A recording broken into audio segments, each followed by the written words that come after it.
It's just gone 7:16. You're with Breakfast. The country's worst maritime environmental disaster continues to throw up new challenges. The Rena, grounded in October, spilt oil and debris across the Bay of Plenty and will continue to harm the environment for months to come. Now, an environmental recovery plan is in place to restore the bay to its pre-Rena state. Joining me now, live from Nelson, is the new boss of that plan, Catherine Taylor. Good morning to you.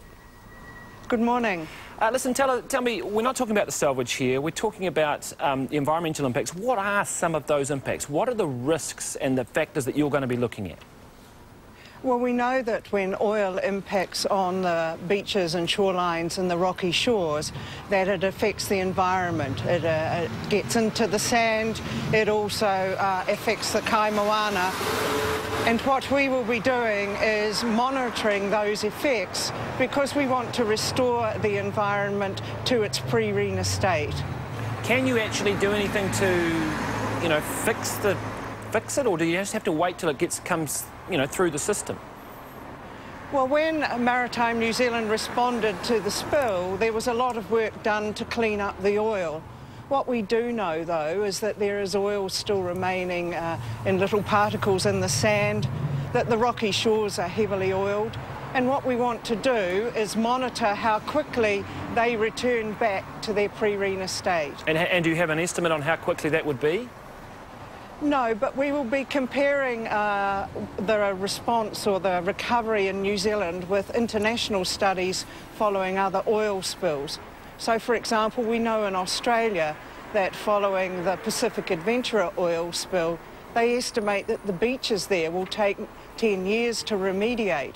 However, we used a different technique in New Zealand to clean up the beaches, and we're hoping that the remediation or the recovery in New Zealand will be much more quick than that. Are we still talking years, though? We believe that it will take some time. The natural organisms will deal with a lot of the oil. The limpets climb across the rocks and munch it up. But that also will take some time, particularly on the rocky shore. Can we have a time frame, though? Do locals need to know? We are talking more than a year? On the rocky shore, we believe that will take much longer.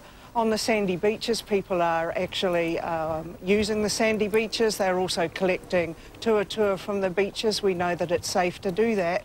But around the rocky shore, it will take much longer. And we know that the northern portion of Motiti Island has been heavily oiled, and we expect that to take some years to recover. OK. We've got a lot of other debris as well. Is it likely to cause lasting impacts? I mean, I know you can collect a lot of it, but is there chemicals, are there things inside those containers which will also damage the environment that you need to get to? Well, part of the plan is that we must be flexible. As we know, the vessel is broke up in two recently. We don't know what's going to happen. We will be monitoring also the impacts of the container debris, certainly the chemicals that we know are on board the vessel and in the vicinity of the reef. But we can't go near the reef at the moment because the salvors are working and it is still too dangerous. Is there a role for the public to play in any of this?